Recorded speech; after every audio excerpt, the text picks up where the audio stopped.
بسم اللہ الرحمن الرحیم. ڈپٹی چیئرمین صاحب، پی ٹی آئی کی حکومت جو ہے جب گئی تو وہ اپنے پیچھے کیا چھوڑ کے گئی؟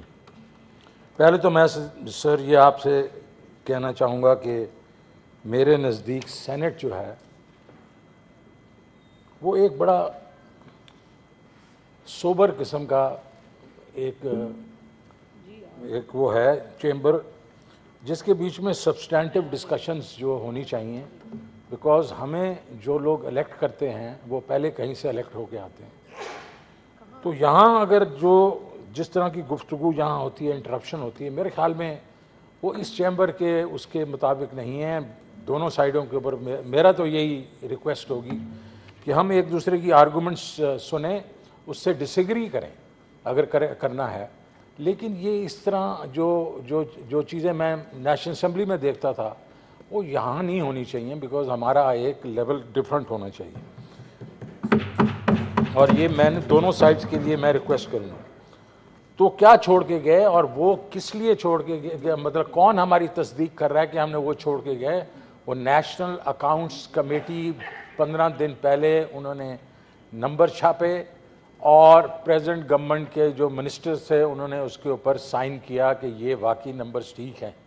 اور وہ نمبرز کیا تھے؟ جی ڈی پی گروتھ جو ہے پچھلے سال 5.74 تھی، اس سال انہوں نے کہا 5.94 ہے، تو تقریباً 6%. ایگریکلچر گروتھ جو تھی وہ 4.4%، انڈسٹری نے 7.2%، لارج اسکیل مینوفیکچرنگ 10.5% اور مارچ میں 27%. یہ نمبر جو ہیں یہ نیشنل اکاؤنٹ کمیٹی کے ہیں. سروسز 6.2%، ریونیو 29% بڑھے، 29% بڑھے، 6.1 ٹریلین کی طرف جا رہے ہیں. اور اس میں اپریشیٹ کروں گا کہ منسٹر آف فائنانس گئے ایف بی آر میں اور انہوں نے تعریف کی کہ یہ جو پروگرس ہو رہی ہے بڑی اچھی پروگرس ہو رہی ہے. اس کے بعد ایکسپورٹس جو ہیں وہ 27% بڑھی اور پہلی دفعہ یہ $32 بلین پہ جائیں گی. پھر ریمیٹنسز جو ہیں وہ 19 بلین 18 میں تھیں اور اب یہ تقریباً 31 بلین پہ جائیں گی. یہ اس میں بھی 7.5% کا گروتھ ریٹ ہے. کرنٹ اکاؤنٹ ڈیفیسٹ آج کل آپ کو معلوم ہے، یہ ابھی تو اس حکومت کو بھی سمجھ آ رہی ہے کہ یہ جو کموڈٹی سپر سائیکل ہے دنیا کا وہ افیکٹ کر رہا ہے. وہ ہماری حکومت کو بھی کر رہا تھا، ادھر بھی کر رہا ہے. لیکن اس کے باوجود اور اس کے اوپر اس وقت تک جو آپ 9 مہینے میں جو تھا وہ تقریباً 13.2% کا کرنٹ اکاؤنٹ ڈیفیسٹ تھا. اس میں 12.5 جو بلین تھا وہ صرف 4 چیزوں کا تھا: petrol and L N G, اس کے بعد ویکسینز، کوئلہ اور اس کے بعد ایڈیبل آئل. یہ 12.5 جو ہے 13.2 میں سے یہ اس کا تھا. اس کا مطلب ہے اگر یہ جو سپر سائیکل ہے یہ بیٹھ جائے، نیچے چلا جاتا تو آپ کا کرنٹ اکاؤنٹ کا ایشو نہیں ہے. اور لوگ کہتے ہیں کہ جی ان لوگوں نے جو ہے بڑی زیادہ تیز رفتاری سے وہ گروتھ دکھا دی، وہ انسسٹینیبل ہوگی. ارے نہیں، انسسٹینیبل نہیں ہے یہ. اگر آپ اس کو دیکھیں تو یہ وجوہات ہیں اور پھر بھی ہم اس کو سہارا دے رہے تھے اور کم کر رہے تھے کرنٹ اکاؤنٹ ڈیفیسٹ. اور انہوں نے دیکھا کہ فیبرری میں وہ 500 ملین پہ آ گیا، ابھی اس کے بعد انہیں اپریل میں 600 پہ آ گیا. اب آپ دیکھیں 5.5 ملین جابز کریٹ کی 3 سال میں. اور کووڈ کی جو مینجمنٹ تھی ٹاپ 3 سے 4 ملکوں کی پوری دنیا نے اس کو ریکگنائز کیا. اس کے بیچ میں آپ بے شک ورلڈ ہیلتھ آرگنائزیشن کو کہیں، اکانومسٹ کو کہیں، اور بہت لوگ ہیں، مائکروسافٹ کے جو بل گیٹس ہیں انہوں نے کہا. اور پھر کیا کیا کہ اس حکومت نے یہ بھی کہا کہ ہم نے ٹرکل ڈاؤن کے اوپر انتظار نہیں کرنا. نچلے والے لوگ جو ہمارے لوگ ہیں وہ ٹرکل ڈاؤن کے انتظار میں بیٹھے رہتے ہیں اور ان کے تک ثمرات نہیں پہنچتے، بیکاز ہماری سکلیکل جو گروتھ ہوتی ہے، ہماری سسٹینیبل گروتھ 10-20 سال تک نہیں ہوتی. تو ہم نے پروگرام کیا شروع کیے؟ کامیاب پاکستان جیسے پروگرام شروع کیے جس کے بیچ میں آپ انٹرسٹ فری لونز دے رہے ہیں ایگریکلچرسٹ کو، آپ اربن جو کاروبار والے ہیں ان کے گھروں کے لیے. اس کے بعد کامیاب جوان بھی ہم نے کیا، صحت کارڈ کیا جو بہت بڑا پروگرام تھا.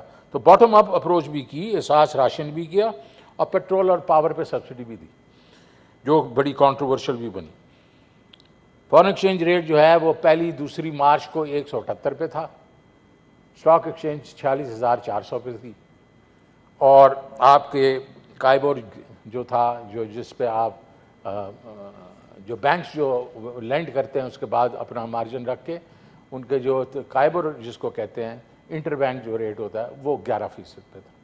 اب کیا ہوا، جیسے ہی ہم گئے تو اس میں میں بالکل کسی کے اوپر وہ نہیں کہوں گا کہ لوگوں کو نہیں معلوم کہ وہ کیا کر رہے ہیں یا نہیں کر رہے ہیں۔ جتنا میں عقل مند ہوں میرے سے زیادہ لوگ اور بھی عقل مند ہیں۔ عائشہ بی بی بیٹھی ہوئی ہیں، مجھے بہت رسپیکٹ ہے ان کی، اور ان کے جو وہ ہیں ہسبینڈ ہیں تو میں ان کا بڑا فین ہوں۔ تو یہ سارے بڑے عقل مند لوگ ہیں، لیکن جس طریقے کی حکومت بنی، جتنے 13 پارٹیز تھیں، اور اس کے بیچ میں ایک ڈیسیژن میکنگ میں جمود آ گیا۔ ڈیسیژن میکنگ جو ڈیفیکلٹ ڈیسیژن لینے تھے وہ کچھ ہفتے پوسٹ پون ہوئے۔ ان 4 یا 5 ہفتوں کے بیچ میں جب آپ ڈیسیژن نہیں لے رہے، اور ایک بڑا ادارہ جس کا آپ نے اپنے ساتھ لے کے چلنا ہے، اور وہ ہے IMF، اور اس کے اوپر ہی منحصر ہے کہ جب تک آپ اس کو ساتھ نہیں لے کے چلیں گے تو Asian Development Bank, World Bank, China, سعودی عربیہ کوئی آپ کو سپورٹ نہیں کرے گا۔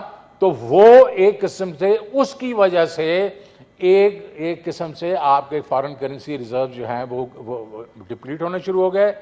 مارکیٹ میں جو آپ کی جو ہے نروسنس آئی، جب مارکیٹ میں نروسنس آئی تو آپ کا روپیہ بھی جو ہے وہ پریشر میں آ گیا، اسٹاک مارکیٹ بھی پریشر میں آ گئی، اور اس کی وجہ سے ایک قسم سے انفلیشنری جو ہے وہ امپیکٹ آیا، اور آپ کے انٹرسٹ ریٹس بھی بڑھ گئے، 4% سے بڑھ گئے۔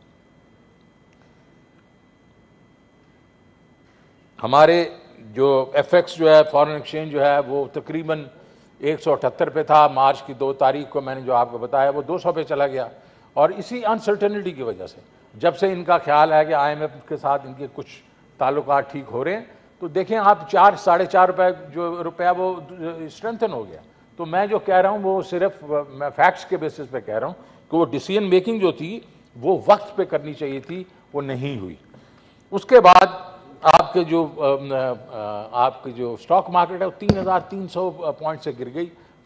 یہ آپ کو معلوم ہی ہے ڈپٹی چیئرمین صاحب کہ جو آپ کی مارکیٹ ہے وہ سینٹیمنٹس پہ چلتی ہے، اس کی جو ہے جب پولیٹیکل انسرٹنٹی ہوتی ہے تو وہ اکنامک انسرٹنٹی کو جنم دیتی ہے۔ اکنامک انسرٹنٹی کا مطلب ہے کہ لوگ پھر انویسٹ نہیں کرتے، جنہوں نے کیا ہوتا ہے وہ اپنے پیسے کھینچنا شروع کرتے ہیں، اس کی وجہ سے یہ جو میلٹ ڈاؤن ہونا شروع ہو جاتا ہے۔ کائبور 15.5% پہ ہے، اور انفلیشن جو نیا نمبر آیا وہ 13.8% ہے، جو ہائیسٹ ہے پچھلے پتہ نہیں کئی سالوں میں، اور اس کے بیچ میں اگر آپ دیکھیں فوڈ انفلیشن 15.5% ہے۔ تو یہ چیزیں جو ہیں اگر ہم اس کو ملاحظہ کریں تو میرے نزدیک اس وقت ہم نے کیا کرنا ہے۔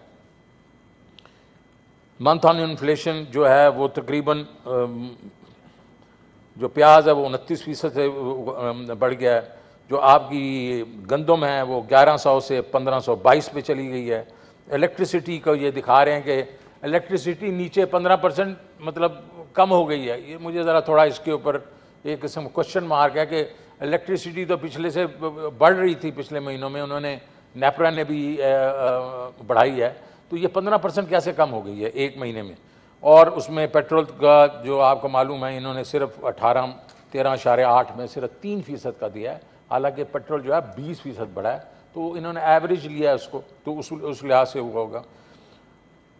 دوسرا جو بہت بڑی چیز ہو رہی ہے جس پہ فرینکلی مطلب مرغیاں بڑھ گئی ہیں، کوکنگ آئل جو ہے وہ 600 روپے سے بڑھ گیا ہے۔ اب اگر آپ دیکھیں ایک اور بہت بڑا جو مسئلہ آ رہا ہے جو کہ یہ توجہ نہیں دے رہے، وہ انڈسٹریل پروڈکشن اس سے افیکٹ ہوگی، اور وہ ہے لوڈ شیڈنگ۔ لوڈ شیڈنگ اس وقت 7,500 میگا واٹ تک کی لوڈ شیڈنگ ہو رہی ہے۔ اس کے کئی وجوہات ہیں، اور اس کے بیچ میں کوئلے کی مطلب 2 جو بڑے پلانٹس ہیں وہ 25% پہ چل رہے ہیں، اس کے بعد 3 اور بڑے پلانٹس ہیں جو فرنس آئل پہ چلنے تھے وہ بند ہیں. اسی طریقے سے یہ جو LNG جو ہے اب انہوں نے خریدی ہے, کافی مہنگی خریدی ہے, لیکن LNG کا بھی فقدان ہے. تو اس وجہ سے آپ کی لوڈ شیڈنگ اگر ہوگی, الیکٹریسٹی کم مطلب ہوگی پیداوار کے لیے, تو آپ کی گروتھ افیکٹ ہوگی. لیکن لوڈ شیڈنگ ایک بہت بڑا ایشو ہے. یہ مطلب اگر ہم اس کو نہیں دیکھنا چاہتے ایز این آسٹرچ تو وہ اور بات ہے.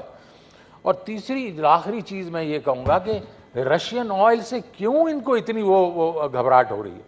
انڈیا دوا ایک دم دبا کے لے رہا ہے, وہ 3.6 ملین ٹنز لے چکا ہے مئی کے اندر, اور ہم جو ہے ہم بیٹھے ہوئے ہیں اور یہ کہہ رہے ہیں کہ آپ نے جو کہا تھا وہ تو مطلب ایک خط ہی تھا.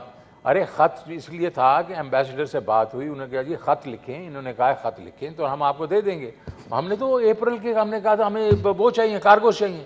تو میں ان سے درخواست کروں گا کہ یہ پاکستان کے عوام کے لیے بہت بہتر چیز ہے. 30 روپے جو آپ نے بڑھائی, اس سے 42 روپے اگر ادھر آپ ان سے لیتے تو 42 روپے پر لیٹر آپ کو وہاں سے گنجائش مل سکتی تھی. تو ایک دفعہ پھر ہم یہ ریکویسٹ کریں گے کہ اگر ہمارا انکل سیم کہتا ہے کہ بھائی یہ تم مت کرو, تو ان کو ہم کہیں گے یار انڈیا تو کر رہا ہے, سری لنکا کر رہا ہے, تو آپ ہمیں کیوں آپ نے روکا ہوا ہے. تو یہ جو ہے اس وقت میرے خیال میں ایک قسم سے میں کال اٹینشن نوٹس یہی تھا کہ جناب ڈیسیژنز لیں. ڈیسیژن جب آپ نہیں لیں گے, سخت ڈیسیژن نہیں لیں گے, تو ہوتا ہے اتار چڑھاؤ ہوتا ہے. کسی وقت آپ کی اکانومی بڑی ٹھیک جا رہی ہوتی ہے, اس وقت آپ کو سخت ڈیسیژن نہیں لینے ہوتے, لیکن کئی دفعہ آپ کو یہ لینے پڑتے ہیں. اور جو سنگل پوائنٹ میں آپ ان کو کہنا چاہتا ہوں, اور میرے خیال میں یہ کوشش کر رہے ہیں, اور وہ یہ ہے کہ IMF کے ساتھ ان کو پروگرام کرنا پڑے گا. اور جب تک وہ نہیں کریں گے, باقی جو ملک ہیں اور جو باقی ادارے ہیں وہ ان کو نہیں پیسے دیں گے.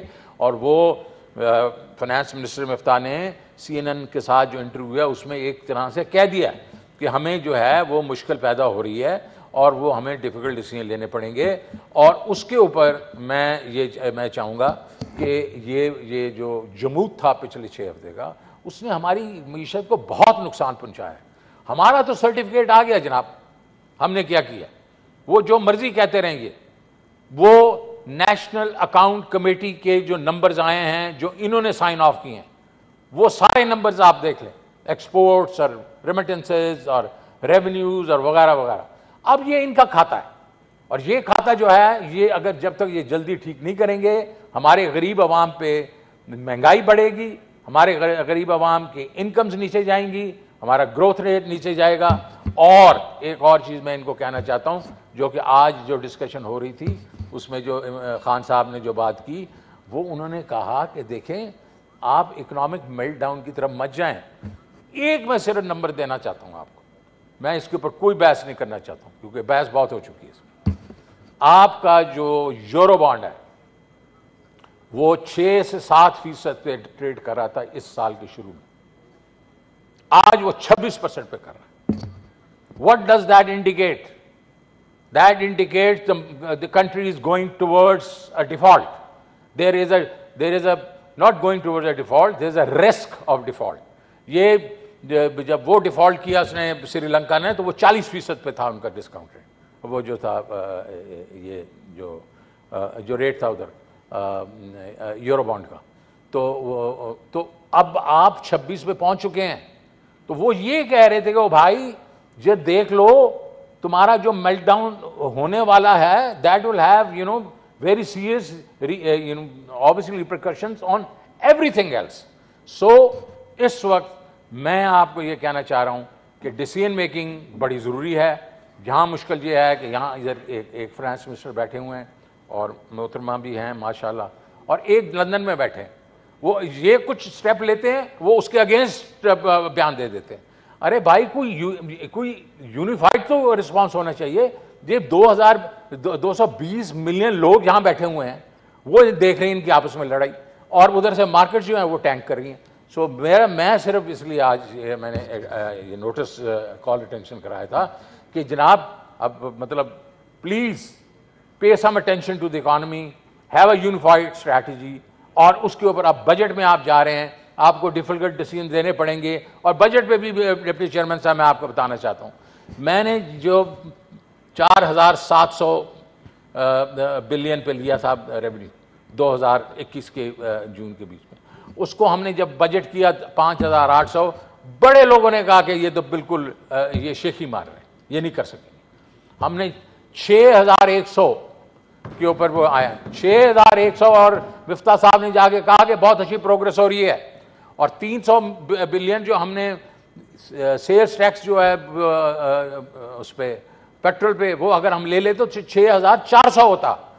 تو میں نے تو اگر بجٹ دینا تھا تو میں نے تو 8 ٹریلین کا دینا تھا, کیونکہ 100 مطلب 1400 تو ہم نے بغیر اس کے سیلز ٹیکس آن پیٹرول کیا ہے, اور وہ اگر لیتے تو 1700 ہوتا.